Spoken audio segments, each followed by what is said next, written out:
We're in the Fox newsroom in Washington. If you're interested in politics in the United States, well, what happens here has a big impact on that. Hello, everyone. This is Outnumbered. I'm Kaylee. Fox News Channel matters. It is by a wide margin the most watched cable news network in the United States. Its primetime schedule getting more than MSNBC and CNN combined. The Democrats have declared war on women. Fox's biggest stars are fierce Trump supporters, criticized for blurring the lines between news and opinion, and relentless in their attacks on President Biden. Why is it Democrats appear to be hell-bent on destroying your life in every way possible? Ahead of the midterms, we wanted to get an insider's view of Fox News Channel from a Canadian, John Roberts, or maybe you remember him as J.D. Roberts. More than a little rain around. Toronto journalist and an original MuchMusic VJ. We have a super session with Diana Ross coming up right after this. In the 90s, he moved from Toronto to the States, working at CBS and CNN. Can you right now denounce white supremacy and the group? Recently, he covered the Trump White House for Fox News, sometimes angering loyal Fox viewers. For all of you on Twitter who were hammering me for asking that question, I don't care. Now he's the host of America Reports, an influential program that draws top Republican guests. Let's bring in the former Vice President of the United States, Mike Pence. Your administration released oil. John, thank you very much for doing this. Great to sit with you, Ian. My sister is a huge fan of yours, as am I.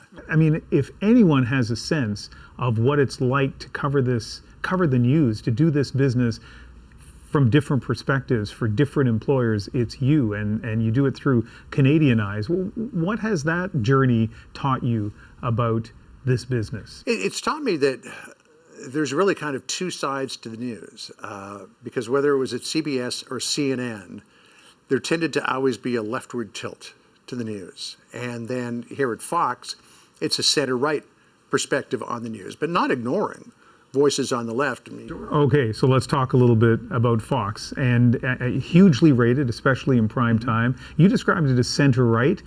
I mean, I've been watching a lot of Fox lately, getting ready for this interview. I don't see a lot of center, I see a lot of right. You know, it depends on which program you're watching. And then the analogy that I make, let me bring out my prop. You have a prop. You're not allowed props. You know the rules. So here is the Washington Post, right? Okay. This is the first section of the Washington Post. And here you have the news, right? And the news continues all the way through until page A22. And then you get, excuse my clumsiness, to the opinion page, right? And that's where you hear people's points of view. So in the same section, you've got news and you've got opinion. It's the same way here at Fox. But nobody at the White House, including Fauci, said, oh, here's a model that we can follow. Americans are less safe, they are less secure, they have less money. In New Hampshire, vote Don Bolduc for Senate.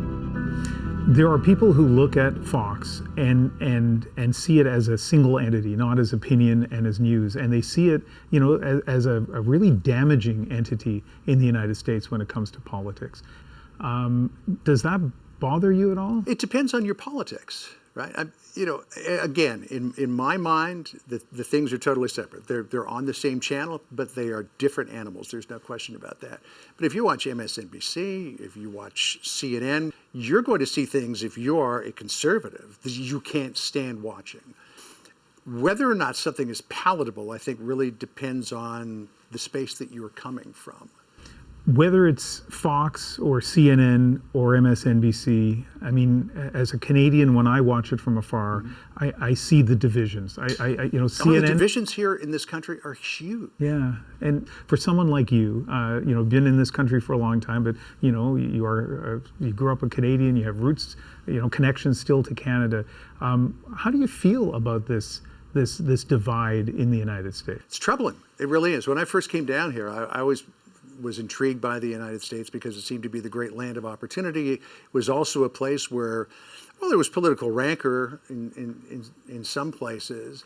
Democrats and Republicans, by and large, worked together. During the administration of Bill Clinton, which was the first president that I covered as White House correspondent for CBS. You had Newt Gingrich on the one side and you had Bill Clinton on the other side, but they found a way to work together to get things done for the country.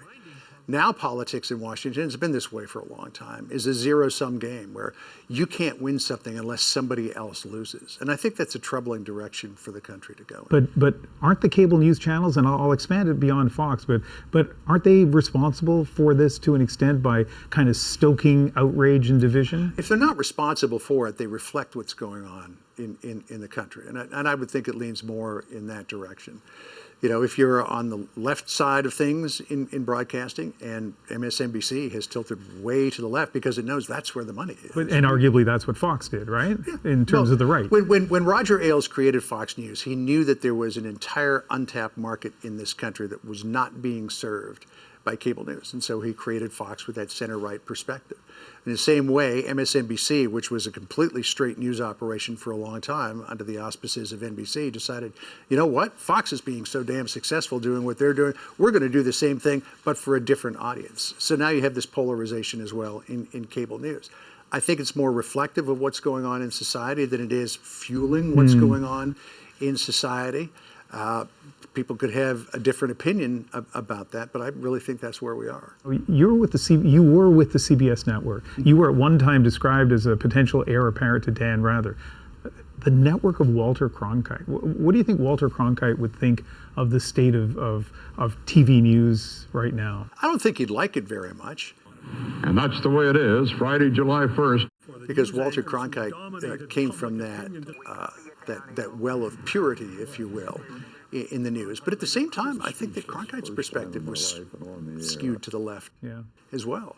And while I didn't really feel it at the time because it was kind of the culture of the place, CBS was skewing left. CNN skewed left as well. And we would discuss, I wouldn't even think about it at the time. But it was kind of coming from a perspective of everything that the Democrats say is legitimate and should be taken seriously, and everything that the Republicans said is a bunch of wackadoodles who don't know what they're doing, want to destroy the country. That is not the case. But that's the way it was reflected in terms of the editorial bent. We talked about this being a country divided, politics being so fiercely partisan and polarized, and angry. How are you feeling about the midterms? It'll be interesting to see what happens. I would love to see, and this is just my own personal observation, I would love to see a world in which Republicans and Democrats could have their own political philosophies, ideologies, but that they could work together for the betterment of the nation. But you co-host 2 hours every weekday afternoon. I mean, you could commit your show to that sort of goal. Well, I don't know that we should commit our goal to having people work together. I think we can point out the fact that people don't work together. We can try to be as bipartisan as possible in our coverage, again, by inviting Democrats on the air, as we do Republicans. The Democrats, by and large, don't want to come on. And maybe that's just years of inherent bias against the network. Well, I guess it doesn't make any sense. Part of the reason is they perceive Fox News as what do they think we're going to do? Bite them and chew them up and spit them out? Well, no. I think some of the shows do that, don't they? Here's the thing. I'm a journalist. I'm very pragmatic. I see ridiculousness on one side of the political aisle. I see it on the other as well. And it's my job as a journalist to point that out. And we do. These protesters came to Seattle vowing to shut down the WTO. So U.S. biologists today released information that shows an abnormally high incidence of tumors in fish found in the Niagara River. Following in the tradition laid down by bands like The Clash and the Ramones are Ireland's Stiff Little Fingers. A little bit about your history.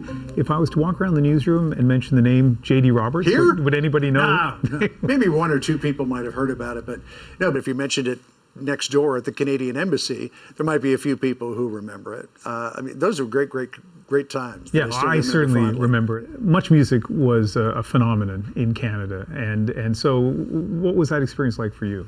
It was really terrific. It was a time when music video was really in its heyday. It was a great launching point and vehicle for bands around the world, and particularly in Canada, because Canadian content was always seen as second rate and something that you would have to play on Saturday and Sunday mornings on the radio to fill up your CanCon content quota.